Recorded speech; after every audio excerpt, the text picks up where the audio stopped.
Hey guys, what's up? Welcome to this week's Q&A. As always, thank you so much for your questions. And also, as always, if I don't answer your question in this video, then go ahead and copy and paste that question onto the bottom of this Patreon post, and I might answer it in the next one. And also, don't forget to like all the questions that you want answered, because I generally answer them in order how many likes they have. And also, don't forget to post any new questions that you have. Yeah, I'm staying with a friend right now, so that's why I'm in a kind of different environment. Hopefully it doesn't look too bad. It's hard for me to really tell how good I got the camera and lighting right now, but hey, most of you guys probably don't even watch this anyway. You probably just listen to it. So hopefully the audio isn't too bad as well. But anyway, let's jump right into the questions. So Connor Dapro asks, do you think you would have gotten to the level of Japanese you're at now faster if you had all the knowledge you currently do on language learning and how to study? Yeah, definitely. I probably could have got to my current level way faster. If you kind of separate my like general fluency in the spoken language and like all around competency from like my specialized knowledge of super rare words and things like that, then I probably could have gotten to my current level in like 3 years, honestly, if I knew everything that I knew now and I could apply that to what I did. I made a lot of mistakes. I spent a lot of my time in the wrong places. I used my mind in the wrong places, wasted a ton of time. Yeah, so I could have improved way faster. When it comes to like just my vocabulary in particular and all the kind of knowledge that I have on the etymologies of words and things like that you could almost separate from actual ability in the language, then that, you know, it takes time to build up that knowledge, so that probably wouldn't have changed that much. But yeah, in terms of getting to a strong level of fluency, I could have made that process like 3 times faster, probably. Joshua asks, given the potential harm that excessive early reading can have on one's pronunciation and accent, when should learners ideally start becoming avid readers in their target language? When is too early? Yeah, so the way that I would think about this is basically become an avid reader once your pronunciation has reached a level that you're satisfied with. So it totally depends on what your goals are. Because, you know, some people, they don't really care about their pronunciation, in which case they might just learn, they might just focus on reading right from the beginning, and there's no real downside to that, and there's really nothing you're going to lose. But for people who want to have like a perfect accent, then don't start reading all the time until you've achieved a perfect accent, or whatever, you know, you consider to be a perfect accent. Because basically, once you start reading, you're going to be solidifying basically solidifying your pronunciation in whatever form it's currently at. Now, it's not like the second you start reading, you're going to have the exact same pronunciation that you do in that moment for the rest of your life. Of course, as you continue to immerse, your pronunciation will improve. And of course, there's things you can actively do to improve your pronunciation. But for the most part, whenever you're just sitting and reading and you're not listening to accompanying audio, you're just reinforcing the habits of your current pronunciation in your head over and over and over again. And so I would just, the way that I would think about it is, if you want to be safe, don't start reading until your pronunciation has reached a level that you're happy with. Because if you already have pronunciation that you're happy with, then there's nothing that can go wrong with reinforcing your current pronunciation, which is what's going to happen when you read. So yeah, that's how I would think about it. Alfie asks, bar simply immerse more, is there anything I can improve? Is there any way I can improve my ability to hear words I already know? Anki is supposed to get words into orbit, and immersion should maintain them, but I often don't even know I've heard a word that I know. Any tips or strategies to deal with this? Yeah, so the best thing you can do is listen more and read less if you want to get better at this issue. Because basically, if there's words that you know and you're not hearing them in your immersion, then that means that you don't have a proper model of the sound system in your brain. You know, you have a sound system in your head that's partially based on your immersion and partially based on what you've read about the language and your native language and things like this. And that's why when you hear something, you don't know that you've heard it.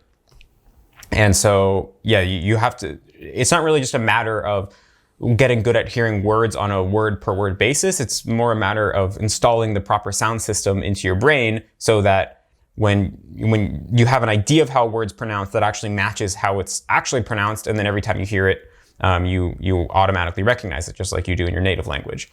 And so, yeah, what the best thing you can really do is listen a lot more and read less, because when you read, you're reinforcing a model of the sound system, your current model of the sound system, which, if you're having problems understanding what's being said, that means that the sound system you currently have in your head is misaligned with the reality of the language. Now, another thing you can do is when you're listening, train yourself to really hear what people are actually saying. So a lot of times, for example, if you're an English learner, let's say, and you mainly learn through reading, then you're going to have an idea that, for example, people say, I don't know. But in reality, almost no English speaker actually says, I don't know when they're speaking. They say, I don't know. I duh know. So the don't becomes a duh. So if you have this idea that people say, I don't know, and you're listening for that, then you're probably not going to understand because that's not what people say, right?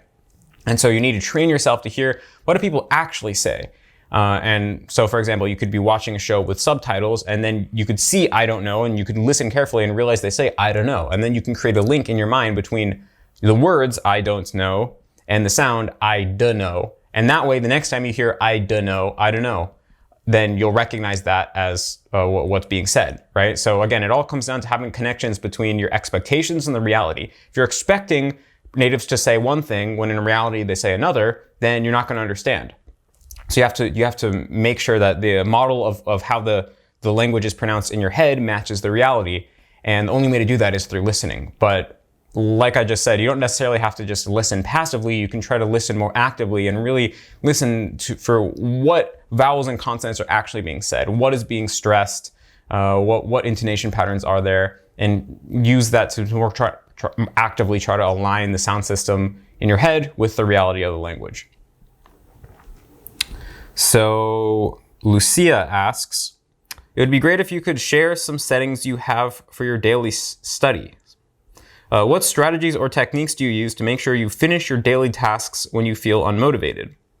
Yeah, so for me, I like to have a really strong morning routine where I basically wake up early and do all the things that are hard to do, but I want to do every day first thing. So, I'll wake up and I'll go outside and take a run or walk, come back home, shower, and I'll meditate, and then I'll do all my Anki reps. And then I try to do my most difficult work for the day first thing when I have the most energy and when I haven't been distracted by anything else. And that way, no matter what happens during the rest of the day, whether I don't feel motivated or I don't have a lot of energy, I know that the most important things will happen. So yeah, this is the strategy I've heard referred to as putting the big rocks in first. So it's kind of based on this analogy where if you had a bunch of pebbles and rocks that you wanted to put into a jar, the best way to get as many pebbles into the jar as possible is to first put in the biggest rocks and the biggest pebbles, and then fill in all the small pebbles around them. And then you'll get a jar that's fully filled.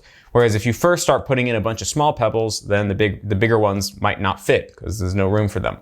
So that's the strategy I try to take. It also allows me to rely on building habits. So, habits are basically the solution for not having motivation. If you do something every single day, then it's going to take very little effort for you to do that. And it doesn't really matter whether you have motivation or not, you'll just do it if you have a strong habit. So I recommend reading books about habits like Atomic Habits by James Clear and trying to really be serious about implementing those habits or those principles so they don't have to rely on willpower as much. Try to make small changes to your behavior at a time. And that's kind of my overall way of approaching productivity. Also, along the lines of don't rely on willpower, set your technology so it shuts you out an hour before you want to go to bed. Try to have really good sleep hygiene. That's something I've been really serious about recently. Have a consistent sleep schedule. Get sunlight in the morning. Get off your screens a couple hours before bed. Don't eat too close to bed. Don't exercise too close to bed. Be really serious about your sleep schedule because that's kind of the whole core of your daily routine, So Seth asks, do you remember how long you immersed in anime/manga/easier content before attempting your first light novel or serious book? I'm slowly getting better at reading, but I'm not sure if I'm ready for that yet. Yeah, so for me, I was about 6 months into full-time Japanese immersion when I read my first light novel. Before that, I mainly watched anime with subtitles. That was the main thing I did. I also watched a lot of anime with no subtitles. And when I say anime with subtitles, of course, I mean Japanese subtitles, not English subtitles.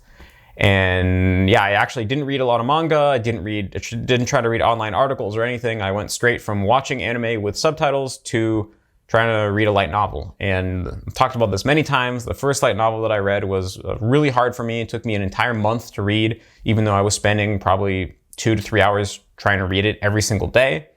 And also the light novel had an anime adaptation, which I had already seen. So that made it more comprehensible, and I already knew what was happening in the story.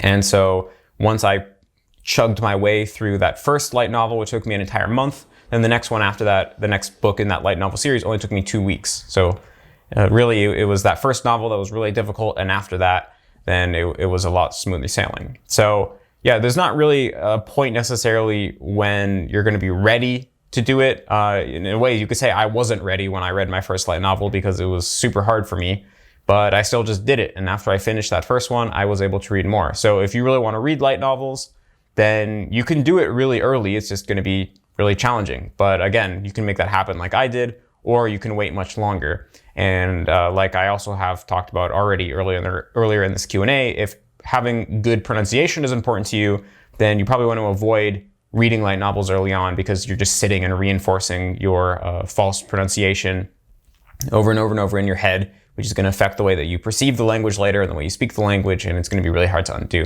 So again, that's one of the things. This goes back to the first question in this Q&A.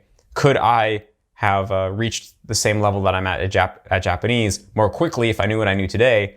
I answered yes, and one of the things that I would do differently is I would have delayed reading a lot, and I would have learned way more through listening, and that I think would have allowed me to have a much more native-like accent. I would have been able to save a ton of time trying to go and fix my pitch accent that I messed up through basically internal early output in the form of reading. And yeah, also I think when you learn through listening, the people who learn through listening tend to overall end up with higher levels of verbal fluency. It's a pattern I've been seeing more and more recently. So yeah, keep that in mind when you're thinking about jumping into reading light novels really early on. I'm gonna take a sip of tea.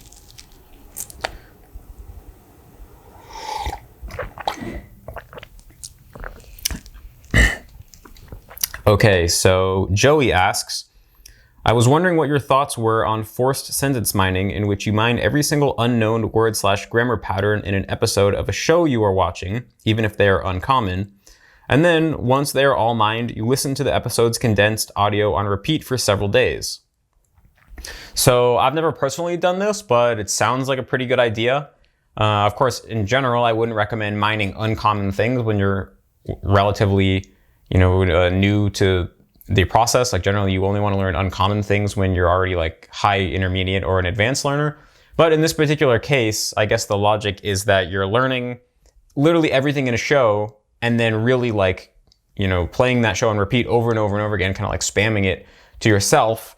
And because you're listening to that same part over and over, and that same show or that same episode or whatever over and over and over, and you already at least have the knowledge of every single word and phrase used in the show, then you're able to really gain maximally from that immersion. And so it makes sense. I think using this strategy might be an exception to the principle of don't learn rare things until you're already advanced.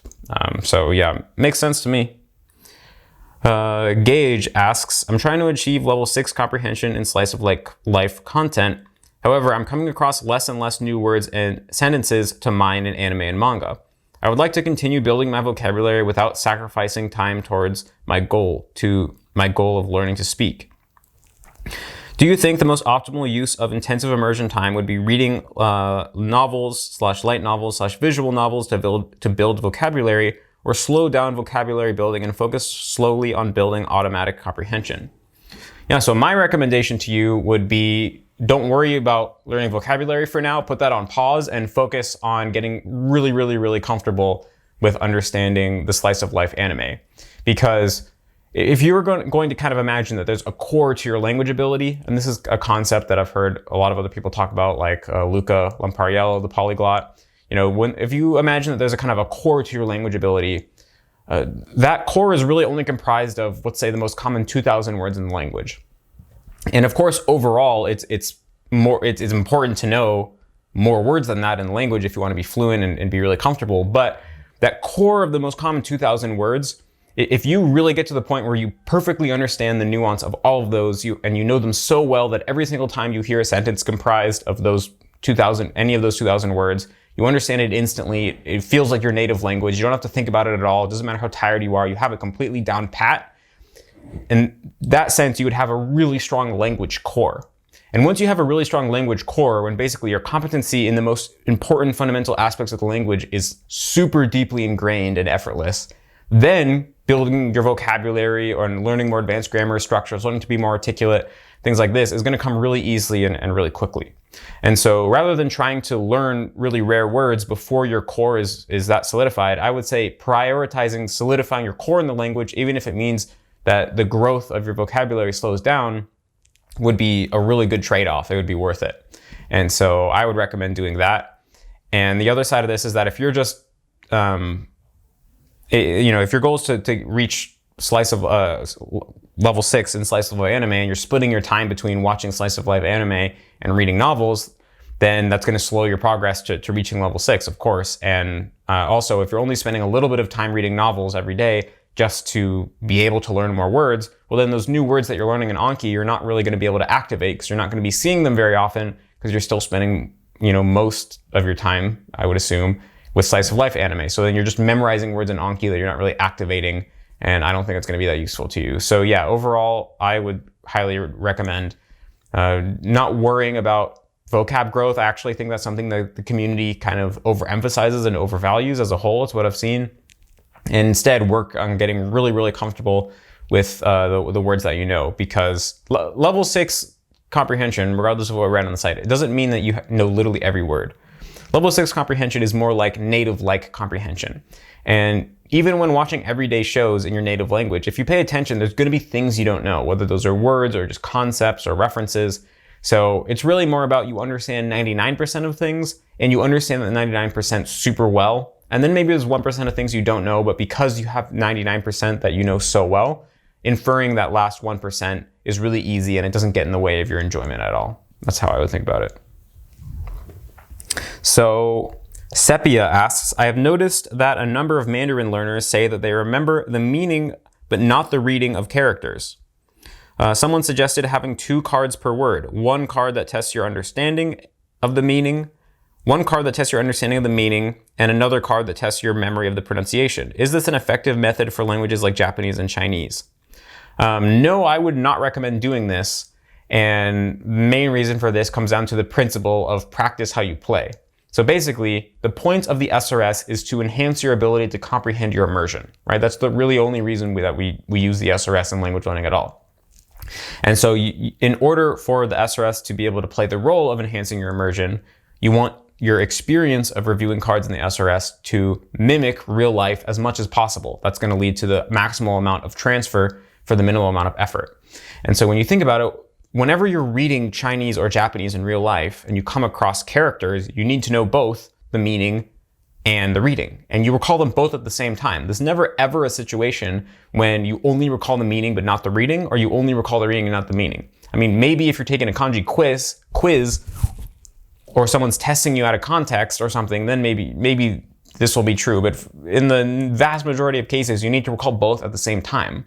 So you want to practice recalling both at the same time in the SRS. If you make one card where you recall the meaning and one card when you recall the reading, well, the act of just recalling the reading or just recalling the meaning is a different mental activity or mental process than the act of recalling both at the same time. And so you're basically practicing a skill that's not actually going to benefit you. So I think it's better to practice the way that you're going to use this knowledge in real life, which is you need to recall both at the same time.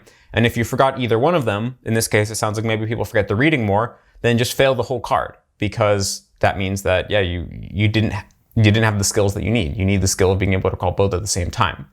And in this case, I mean, there are this idea that you want to split things up in the SRS to be as many small chunks as possible. That really applies to general knowledge, but not to language learning, I would say. Yeah, in general, instead of having one card where you recall 10 facts, it's better to have 10 different cards where you recall 1 fact each. And the main reason for this is that if you have, one card where you recall 10 facts, then if you forget even one of those 10 facts, then you have to end up doing excessive review on the other 9 facts.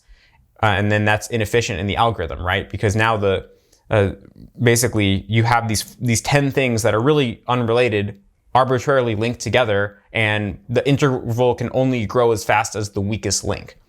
And so you end up doing excessive review on all the other ones that were not the weakest link. But in language learning, this doesn't apply because, again, you always, I think the principle that you want to practice how you play is something you need to prioritize over this other principle of splitting everything up.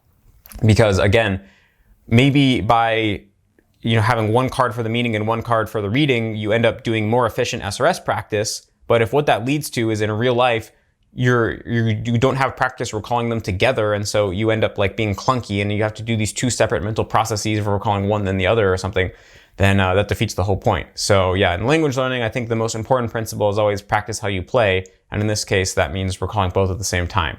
So you probably only want to have one card.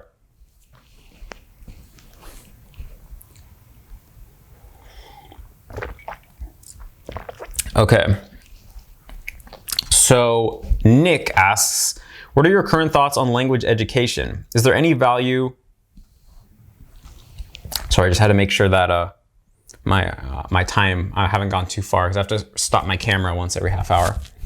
But sorry. So yeah, Nick asks, what are your current thoughts on language education? Is there any value in classes classes and actively teaching foreign languages at all? If so, what can a classroom and a teacher offer? If you were to imagine the ideal language class, what would it look like? I'm trying to figure out if, knowing what I know about language acquisition, it makes sense to become a teacher that teaches foreign languages at school or to adults. So, yeah, this is an interesting question. I have a lot of thoughts on this topic. The first thing I'll say is that if you're the best situation to be in hypothetically as a learner of a language is that you're surrounded by native speakers of that language, yet you're not forced to output. This is actually what situation infants are in, right? When they're learning a language, they're surrounded by adult native speakers, competent native speakers of a language. They get to listen all day and even interact with these people, but they're not forced to speak yet. They can take as much time as they want and start speaking when they feel like it. So this would be the ideal if you could somehow get accepted into a group of native speakers of like 4 or 5 native speakers, and you just hang out with them all day and listen to them speak and even try to interact with them minimally, but you're not forced to speak the language. That would be the best situation. And maybe it's possible to set up a program like this where there's kind of like foster friend groups or something that we could do. That's an interesting idea. But when you think about a language classroom, it's pretty much the opposite of that, right? You're hanging out with a group of people who don't speak the language, and you're just getting infected by not only all of their bad linguistic habits, right? Because if you're in a 101 class in language, all the other students are going to speak awfully, but you're even infected by them culturally, right? Because a big part of language learning is actually in absorbing the culture. And so in that way, traditional language classes, I mean, you know this, but traditional language classes are completely awful for language learning. I would never want to spend time hanging out with non-native speakers who are bad at the language, but are nevertheless speaking it to me and to other people around me. But there's certain situations in which I could conceive of a native speaker of a language being useful to someone trying to learn that language. So if you're thinking more, like I said, the classroom setting is so bad for that. But if you're thinking of doing more one-on-one work, like maybe you have a student who's learning the language and you walk them through the basics of grammar and vocabulary and the sound system of the language. As a native speaker, perhaps you could do a better job walking them through the sound system than a non-native teacher, if you've been educated on how the sound system of your language works, because of course you have literally perfect pronunciation. For grammar and vocabulary, of course, you could teach a student the grammar and vocabulary of your native language, although you wouldn't be at any advantage over anyone else teaching, right? Like I could teach someone the basics of Japanese grammar and vocabulary just as well as a native speaker, perhaps even better, because I actually, if the person who I am teaching is also American, I understand the American point of view, for example. I understand the English point of view, and so I could take that into account when I'm teaching. And I also have the firsthand experience of what it's like to learn these things as an adult from scratch. So I could use all that, potentially even be a better teacher for the grammar and vocabulary, but I could still see potentially a native speaker who goes out of their way to study these things, study their language intellectually, and understand the language of the native language of their students and the culture of their students. Perhaps they could still do a good job. And then after that, they could kind of be an input coach where they recommend immersion content that will be engaging and comprehensible to their student. And so again, this is something that you wouldn't really be at an advantage being a native speaker for. I could do that just as well. I could have a Japanese student who every day we meet and I give them content recommendations based on their personal interests and how things have been going for them and what they understand and things like that.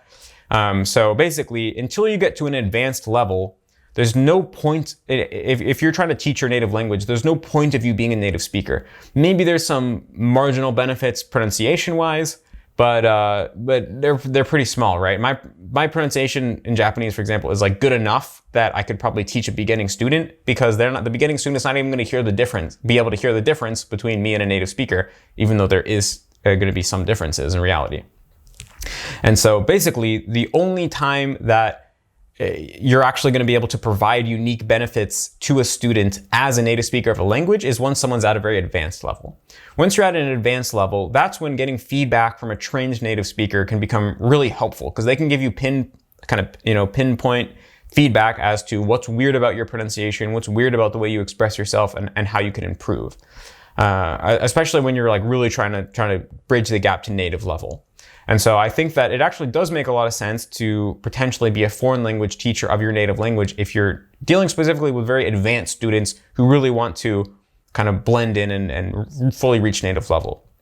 Now, in order to do this, you're going to have a lot of training. You'd have to actually train yourself in phonetics and pronunciation and how to develop good pronunciation in a foreign language and things like this. Just the fact that you're a native speaker doesn't mean you're automatically going to be a good teacher. In fact, that's not true at all. But the fact that you have perfectly tuned ears and a perfectly tuned mouth in the language will allow you to give, the best possible feedback if you're trained in pronunciation and grammar and other things like that. And so that's when I think the potential there would be potential for a native speaker.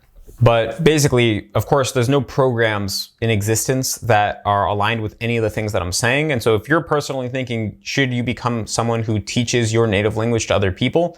Unless you're planning to kind of start your own business and just become a coach who works with students one-on-one using this kind of unorthodox methodology, then I personally would recommend not doing it, because any school you go to or any kind of facility you go to as a language teacher, they're going to have a curriculum that they force upon you that is going to suck and is not going to be effective at all. So yeah, that's kind of how I view it. So Callum Street asks, I'm currently doing the JP1K deck and I've been struggling with remembering new cards and have dropped the amount of new cards to 5 per day. It feels like I just brute force them in the end because I finish all my reviews and I'm just left with the new cards. Is this fine, as I assume early you are just meant to be getting a lot of exposure and this is normal and will improve with more immersion? Or is there something that you would recommend me to change about how I review the cards? So the first thing I would say is make sure you're doing immersion every day. The JP1K Anki deck is meant to be used with immersion. It's not meant to just be done in isolation. And so the more immersion that you do every day, then the better that you'll be able to retain the information in the deck and learn the cards. That's what everyone has been saying who goes through the deck. That's the first thing. If you're still doing, a couple hours of immersion every day and you're really struggling to remember the cards, then I would say just keep going through it, but allow cards to leech. And once a card leeches, then always mark it as good and never mark it as bad.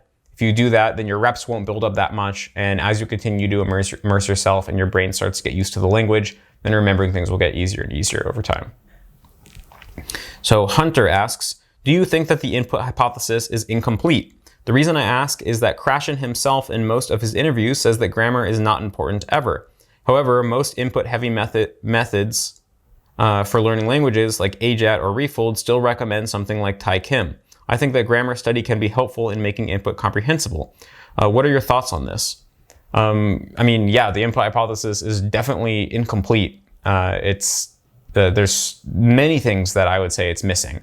From my firsthand experience and all the things I've seen, it's quite obvious that doing active grammar study and vocabulary study greatly expedites the process of learning a language. But of course, the input hypothesis doesn't account for this.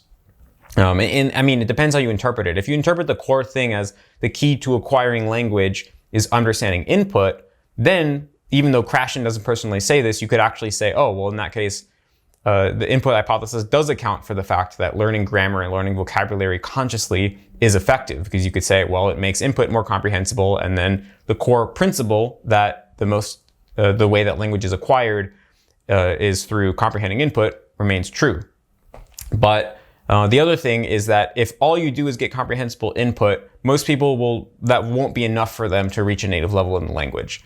There's other factors that are extremely important for language acquisition that the input hypothesis doesn't cover. And so the biggest one is that when you're this kind of goes back to a couple questions ago, I mentioned how the ideal situation for learning a language would be to be surrounded by a group of native speakers in that language, and you get to interact with them and listen to them speak to each other all day, but you're not forced to output. And the reason I said this is not just because you'd get a lot of comprehensible input. In fact, a lot of the input wouldn't be comprehensible, but because when you feel that your social in-group speaks your target language, that gives you the largest amount of subconscious motivation to acquire the language. There's part of our brains that subconsciously always are trying to help us fit in socially, because traditionally fitting in socially was necessary for our survival. And so if you feel that your in-group, the people who are the same as you, speak a certain language or speak a certain way, then your unconscious mind is going to try to understand that and imitate that as much as possible so that you can fit in with them. And so that's why, in order to get this full effect, you have to be interacting with real human beings, I think. It's a compromise when you're just watching TV shows alone in your room. And so, I think that the input hypothesis doesn't account for this fact, right? It doesn't account for the fact that two people could be getting comprehensible input. One is getting it through a TV show or through a single teacher who the student doesn't really identify with. And another person could be getting that same comprehensible input through a group of friends who they actually identify with. And the person who gets the input from their friends is going to improve way faster. So that's something the input hypothesis doesn't take into account.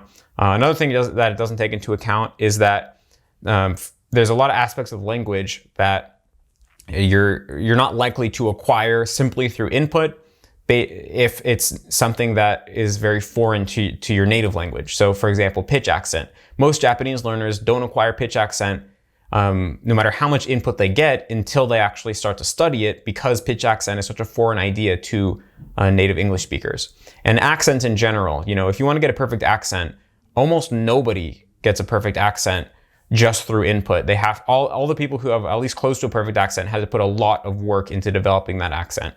And again, the input hypothesis doesn't account for any of this. So yeah, I like the input hypothesis, and the reason I talk about it is because the core mechanism of it, the core idea that the main way that we acquire language is through through comprehending input in the language. I think that is true, but there's all these other factors that influence how much you're going to acquire and how quickly and how good you're going to get. They're kind of like, the way I think about it is the input hypothesis is like the core, and then there's all these other little settings that you have to tune in order to be able to maximally benefit from the input hypothesis. And of course, the input hypothesis doesn't cover any of those other small tweaks. It kind of ignores all of them. So in that sense, it's very much incomplete. And in fact, the field of second language acquisition in applied linguistics has known this for decades, and that's why no one really takes the input hypothesis very seriously anymore in the field of linguistics. Most modern theories kind of try to build upon the input hypothesis and kind of fill in its blanks, but I'm not really a fan of any of the more modern theories because all the ones I've looked at have way too big of an emphasis on output, and they don't understand the importance of input. Although yes, input alone isn't the only thing that matters, they still seem to underestimate the value of it. So that's why I still generally talk about the input hypothesis instead of the newer theories that do recognize the limitations of the input hypothesis. So Andrew asks, I just started the refold method, and so far I'm enjoying it. I'm using the method for Spanish. From an hours perspective, is there any scale of immersion hours per level? Specifically, I'm interested in approximately how many hours of immersion should I have before I begin the output/speaking stage of the process. I'm using Polylogger to track my immersion time, and I think an hours range would be helpful to gauge progress. Yeah, so the way that we design Refold is that the main gauge you're using to know when to move on to the next stage or not is your comprehension for most of the process. Later on in stage 3, it also has to do with how comfortable you are with speaking. But basically, we chose to not really design the stages in terms of hours because everyone's going to need a different number of hours to get to the same spot. And there's many different factors for this. But for example, how condensed your number of hours are is going to change the number of hours you need total. The more hours you get per day, then the less total hours you need. So that's one factor. And then also, depending on what your native language is and what your target language is, that can change things depending on how experienced you are with language learning or how much of a natural aptitude you have to language learning. That can change things. Depending on the sociological factors, like do you have friends in the language? Are you living in the country and do you feel that getting good at the language is necessary for your survival? That is going to, again, make you improve a lot faster than you would otherwise. And there's just individual variation, so many different factors. And so that's why instead of talking about hours, which is going to be different from every person, we chose to talk about actual ability, right? I mean, that's the whole point of the language learning process is not, to get a certain number of hours in, but to get a certain result. And so we actually design the levels in terms of your progress towards the result in a very direct way. What can you do? What can you understand? How much can you speak and write? And so, I think in the future, we'll probably have more hour range estimates for each language and things like this, so that you'll at least, because of course it would be nice to know, when am I going to get there? How many hours do I need? And so as we are able to gather more data in the future, I think we'll be able to put these out. Right now, I don't have that many. I don't think there is very, very good reliable data on how much immersion hours it takes to reach certain points. There is some, but I don't know it off the top of my head. But again, I don't really worry about that too much because I think it's good to worry about, what you can actually do in the process. But I would ask around in the language servers, like if you're learning Spanish, go to the Refold Spanish server, ask around how long did it take people to reach various levels. And I think that will give you an idea of like what the average ranges are. So Big Daddy D asks, how useful do you think immersion is how useful do you think music is for immersion/learning? Do you think singing along for fun hurts gains? I don't think that singing along to music in your target language will hurt you in any way. But I personally have always thought that music isn't very helpful because the part of our brain that we use to engage in music is completely different than the part of the brain we use to engage in everyday language. And as evidenced by this, there's people who can barely speak any English, yet they can sing a song in English and sound like almost like a native speaker. But then when they try to speak, they have a super thick foreign accent.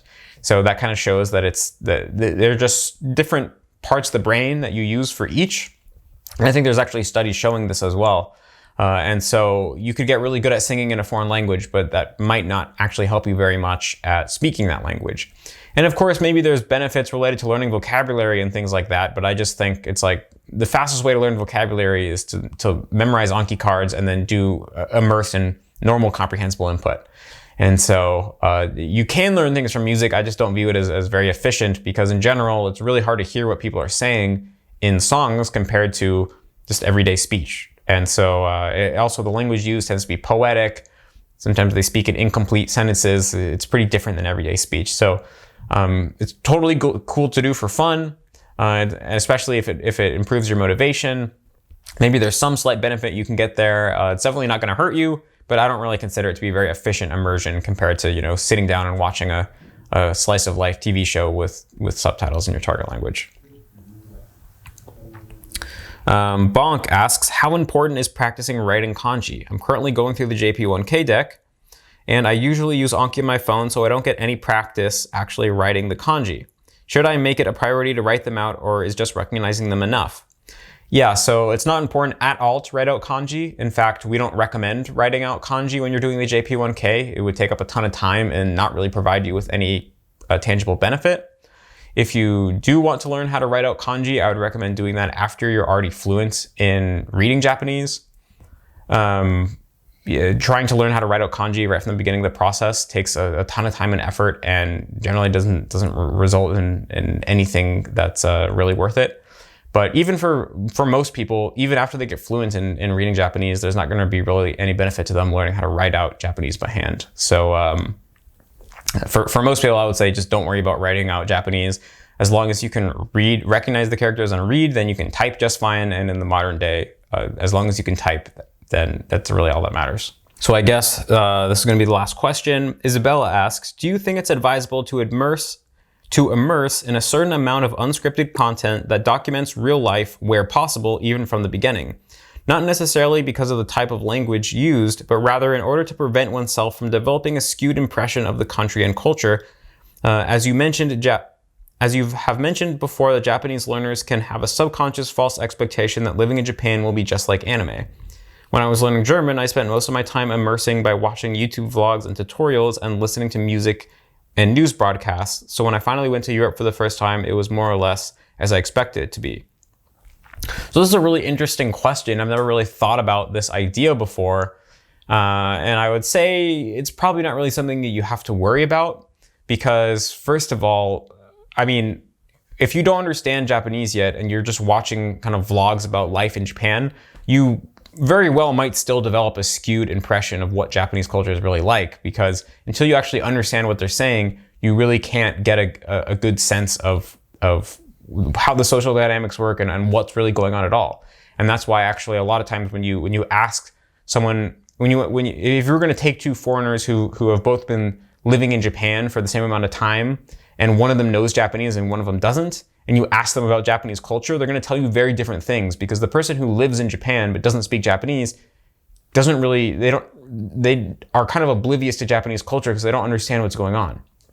And so ultimately, even if you're exposing yourself to kind of everyday life content, if you don't understand the language, you still very well might develop skewed expectations. And the other thing is that developing skewed expectations isn't necessarily a bad thing, right? I mean, you can always just fix those expectations later. And so I think it's kind of fine to just learn through anime. Maybe you develop some false expectations and go to Japan and you find out it's not like anime. But then at that time, you can learn what the real Japan is like. I guess the real concern here is, I mean, the potential problem here, right, is what if you learn Japanese because you think that Japan is like anime, and then you find out that Japan's not like anime, and now you're not interested in Japan anymore because you were only interested in the anime Japan. If you are worried that you might be like that, then maybe it makes more sense to try to, break this illusion that Japan is anime actively by trying to watch like everyday content. But even so, I mean, I think you could watch lots of vlogs by popular vloggers from any country and get a really skewed idea of what life is like in that country, right? I mean, everyone talks about how in social media, you're always showing this kind of fake version of your life where everything is exaggerated and way more exciting. And you're always going out and doing fun things and partying, when in reality, most people have mundane lives most of the time. And so, yeah, I mean, unless you're actually going, I mean, yeah, it kind of just comes down to, I think no matter whatever you watch, whether you're watching movies or dramas or vlogs from popular creators or anime, you're going to develop skewed expectations anyway. Of course, there's probably a matter of degree, right? If you're watching vloggers, probably you're getting a view that's closer to real life than if you're watching anime, obviously. But I think the main point kind of stands that you're not going to truly understand the culture until you actually learn the language and spend time with real everyday people from that culture. And so I personally wouldn't really worry about this idea too much, except maybe with the exception of, if you're really worried that you might only like Japan because of anime, and you want to kind of break that illusion ahead of time so that you don't end up wasting your time learning a language you don't care about or something, maybe then it's good to do that. But overall, I think that the idea that by watching kind of Japanese vloggers, you're going to be able to break the illusion that Japan's not, the illusion that Japan's this kind of magical, exotic place where everything's cool, probably isn't really going to work that much. Because, for example, before I went to Japan, I still had this kind of illusion that Japan was this amazing, technologically advanced place. But if you would have asked me, I would have told you, I know it's not like anime. I've seen other videos. I know it's not like that. So when you have this illusion, it can be really persistent anyway. And sometimes to actually break it, the only way is to go and live there for a period of time. So due to all these things, how persistent these illusions and misconceptions can be, and how you're likely to develop them no matter what content you're consuming, because content is content. It's never a really perfect reflection of real life. I probably just wouldn't worry about it. That's my recommendation. But it's an interesting idea though. And I'd be curious if anyone else has a differing opinion or experience with this. So yeah, those are all the questions for this week. Make sure to leave any new questions that you have in the comment section of this post. And thank you guys so much for supporting Refold.